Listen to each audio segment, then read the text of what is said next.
Imagine a guy walks into the room and he says, I have a question for you Jews. What makes you so successful? At first glance, we probably think this guy's an anti-Semite. Any society you go to, if there's Jews there, it's no secret that they are known to be the most successful.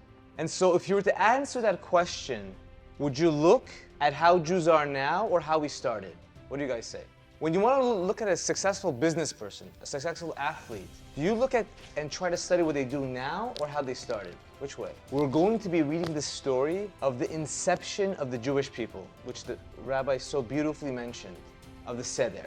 And the next 15 minutes, what I want to do is see how this story of the Jews, that everyone says, wherever you go, oh, the Jews are so successful, and we know that so many times we are. What is it? What is that secret sauce? And believe it or not, the clue is in the Seder. And what's peculiar, if you pay attention, there's a certain rabbi, Rabbi Gamliel, who says that you have to discuss these three things. So perhaps the secret of our success is in those three things. Anyone knows what these are?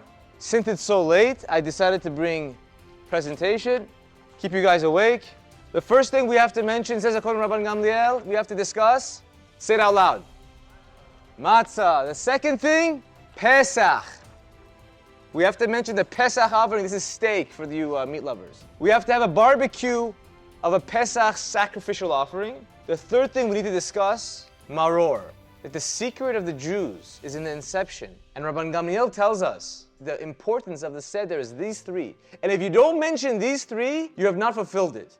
You could scarf your face with cardboard tasting matzah. You could get drunk as much as you want, and you could hit your friends with your scallions as much as you want. But you have not done the mitzvah of Seder if you have not mentioned these three. What I want to do is talk about these three and see what messages we can glean from it about the secret of Jewish success, and not just survival, but actually our success. As was mentioned, matzah is the bread of freedom. But at a very basic point, matzah is what? Like Rabbi Jacob said, it's the essential needs that we have. The most basic definition of bread, flour, water, and the minimum amount of time. Matzah is a call for essentialism. And that's really where freedom comes. Imagine you want to go camping. Two friends want to go camping. One of them packs a backpack, this small, and he's good to go. The other one, he packs his air mattress, he packs his latte machine, his internet, his light, and he looks all dandy, he looks all luxurious in his glamping blow-up tent, 4-room tent. Who's more free? Just wait until after the electricity dies and the rain comes down. Who's more free? This guy, his latte machine's not working, he's completely out of it. The more luxuries we need, the less free we are. The longer our list for what makes me happy, the longer the list, the less free we are. And so the matzah tells us what is the essential at the beginning base level. Not all the luxurious stuff, not the spices, not the extra time for the fluff, the base necessities. Because we've heard the idea that chametz is exactly the opposite of that, of ego, of yetzer hara, of evil inclination, and matzah is so pure. But here's the question, guys. Every year we hear how bad chametz is and how amazing matzah is.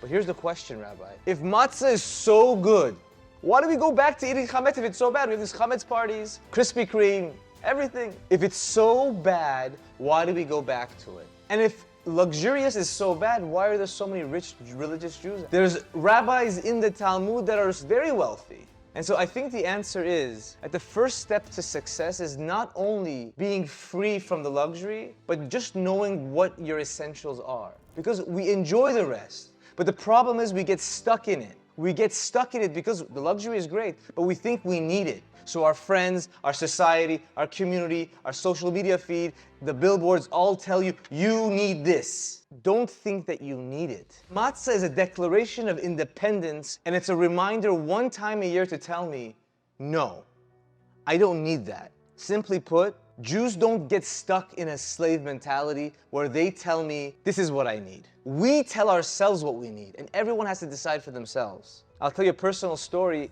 because this applies in business and it applies in personal relationships. When I was getting married, I had my spreadsheet of all the things I wanted. And God, Baruch Hashem, I was blessed with my wife, my amazing wife, Jessica. And not only did she have things that were on the list, but what came out of it, because I cut stuff out, I was able to see so much more that I actually really wanted and really needed, but after the fact. And when it comes to business, I can tell you another personal story. After COVID, I was actually saying, what's essential in my life? And I said, I had a side hustle. I wanted to sell it. I sold my side hustle to a private equity firm. I get a call in a year. Hey, you want to buy it back? They fired all of my essential employees, and then they doubled down on inventory that we didn't need, and it just didn't make any financial sense anymore. But what happened? He didn't know what was essential in his life. And we do the same thing in our life. We add stuff we don't need, and we take away stuff that we need. And the story of Matzah is exactly that let's understand what our essential is. So the second point now. So fine, I'm free, I know what my essentials are, I'm not in the excess, but how does that make me successful? How does that make the Jew successful? So now it comes to the second one, which we said, Pesach, the Pesach offering. What is this? So there's a special mitzvah in the Torah about the Pesach offering. Very interesting. You have to go in Egypt, get a lamb, which by the way, the Egyptians would worship. They would take these lambs, tie it up for 4 days, slaughter it, take the blood and put it on the doorposts, and have a whole feast about it. And to add to the weirdness, Hashem says you have to eat every single ounce of that animal. You can't have anything left over. And if it was a nice, big, fat, juicy animal, you would have to find someone else that needs it, and they would have to come and help you finish it. What does this have to do with success? I want to bring out 2 points. They both have to do with sacrifice. It's not just enough to be free and to be understanding what your essential is, but you have to stand for something. When a Jew stood up in Egypt and did a sacrifice of their God, it's equivalent of taking a Quran in Mecca, in Ramadan, and burning it. That's what Hashem asked them to do. I'm not recommending it, but that's what Hashem asked us to do. To take a stand, to make a sacrifice, but not just for the monetary expense of it, because yes, Jewish life is expensive. But the more important point is that if a Jew were to stand up, they have to actually ask, who am I? Am I going along with the Egyptians or I'm taking a stand? Am I standing out? Am I, as Roy said, am I comfortable not being affirmed by my neighbors anymore? Because the moment I take that animal and I slaughter it, I'm making a declaration that I am different than you. Because if you really want to stand for something, and you want to say yes to something, it means zero if you're not saying no to someone else, something else. You could go along and say yes, yes, yes, yes, but the real test is when you say no. When you take a stand for Judaism and you say, this is how I feel, like Roy did, it only took a value of his Shabbat observance when he said no to the deal. When you have a list of values that you have and you find someone else in dating or wherever and you say no to that, that's when your real value comes out. And that's what Hashem was saying, is take a stand. And this is such an important point to say no. We see this in business all the time. Netflix, it had to say no to 100,000 DVD subscribers. That was revenue coming in, free money coming in. Why? Because it was saying yes to streaming. At the time, they thought they were fools. Everyone made fun of them. How could you do that? How could you say no to all these customers, these paying customers? Because he said, the owner of Netflix said, I know the future is streaming and that's what I'm going to do. My friend, it's very clear that Judaism is exactly the same trajectory. 20, 30, 40, 50 years ago, they used to make fun of religious Jews.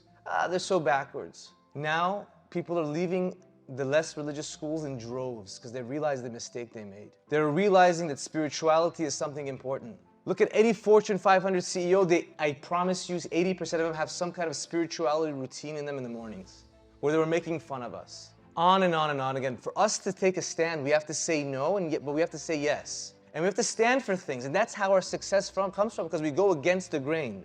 Because for a Jew, it's not just that we're free from the slave mentality, it's that we're not afraid to be different. And that's such an important thing, to take that stand. Whether it requires taking kosher food or Shabbat or coming to Kenisa on Shabbat, whatever it is, we have to take a stand, and that's the sacrifice we have to make. But that's not enough, because there's another sacrifice too if you pay attention. And this is really at the core of what it means to be a Jew. Because if you remember, you have to eat every single ounce of the meat. And if you're going to have leftovers, what are you going to do? You have to find someone who didn't have a lamb and invite them to your house.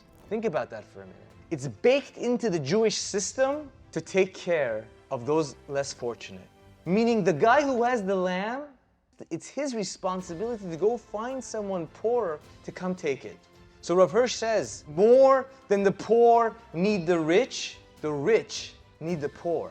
Judaism is all about community. It's all about taking care of others. That's how we become successful. That's how we thrive, because we take care of each other. I was just speaking to a lady. She lost her house in Palisades. She's part of the Jewish community. I was shocked how quickly my kids' Jewish school mobilized. They had meals for 2 months set up, clothing set up. That's the Jewish community.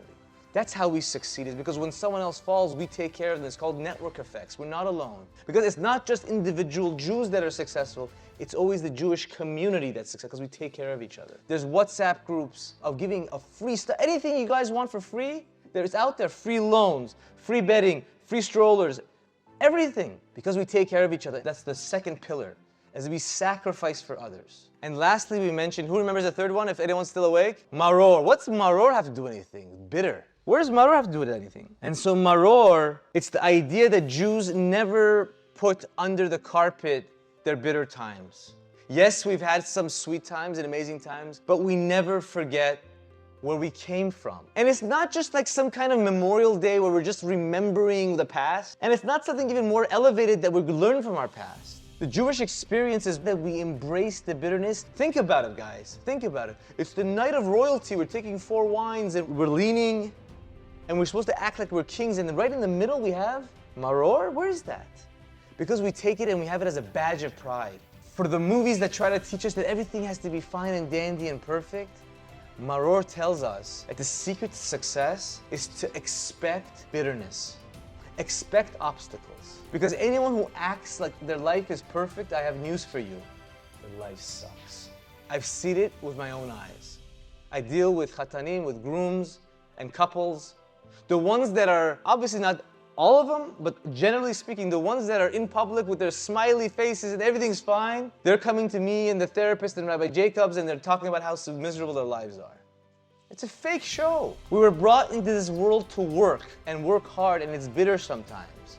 We take the bitterness and we say, yes, this is part of our story. We don't forget it, and we are who we are because of it. I said this story one Passover Seder.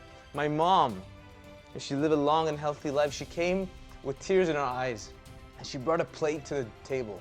A plate with a California dandelion on it, and I said, I remember this plate from a long time ago. She says, you know what this plate is? She said to me, when we were children, it was a hot summer day and we weren't doing so well financially, and the AC had gone out. She had to call the AC person to come help, and he came and he fixed the problem, and the AC guy said $500, and she didn't have a dime in the bank account to write her a check. In her desperation to make sure that the guy got paid, she said, I'll give you 6 plates that we use for dinner as collateral, and I promise you I'll pay you. And that night my mother went to the kitchen, she brought the plate, and she brought it and said, I want it to be here because we have to remember where we came from. That's what it means to a Jew. We don't sugarcoat it. We don't put it under the carpet. We don't always flaunt it.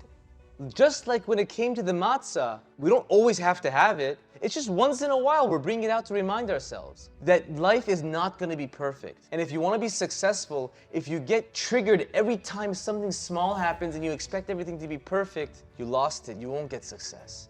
Consistent success comes when you're able to battle those things. Read any story of any great rabbi, any great businessman, any great athlete. They'll tell you stories upon stories of how they thought it was all over and they succumbed. Because we take those stories and it makes us that much better. My daughter told me a quote randomly last night. She said, the only place where success comes before hard work is in the dictionary. That's reality, guys. And we see the stories of on Instagram and on social media, and everyone looks so happy. And we forget about what it took to get there. And we expect it to come. We put it in the middle of the Seder.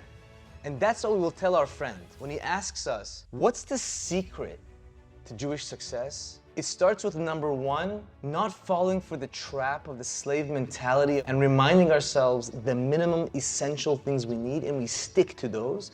And the rest is nice. But it's not the main thing. The main thing is to keep the main thing the main thing. Steve Covey. Number 2, success comes with sacrifice. Sacrifice of standing up, risking potentially our reputation for those other people that might judge us improperly. As my other daughter told me, another quote, be who you are and say what you want. Because the people who mind don't matter, and the people who matter don't mind. Dr. Seuss. Sacrifice. Step up. Take a stand. Say yes, but also say no to what's real. and sacrifice for the other person, for your community member. There are people there that need us, and it's not just financial. A smile, a friendly gesture, some advice. Anyone who is able to walk in this room already has something that someone else does not have. You have legs, we have eyes that see, we have ears, we have an attention span of an hour and a half, which I'm shocked. Kol hakavod to everyone. Sacrifice. That's what Jews are known for. And number 3, don't think it's always fine and dandy, because things happen that don't go our way, and it's bitter. But we embrace it, we have it as a badge of honor. Let's not waste the opportunity. Really step up, and hopefully with my message we can walk away with the idea of how to be successful, not just financially, but also spiritually and communally. Thank you.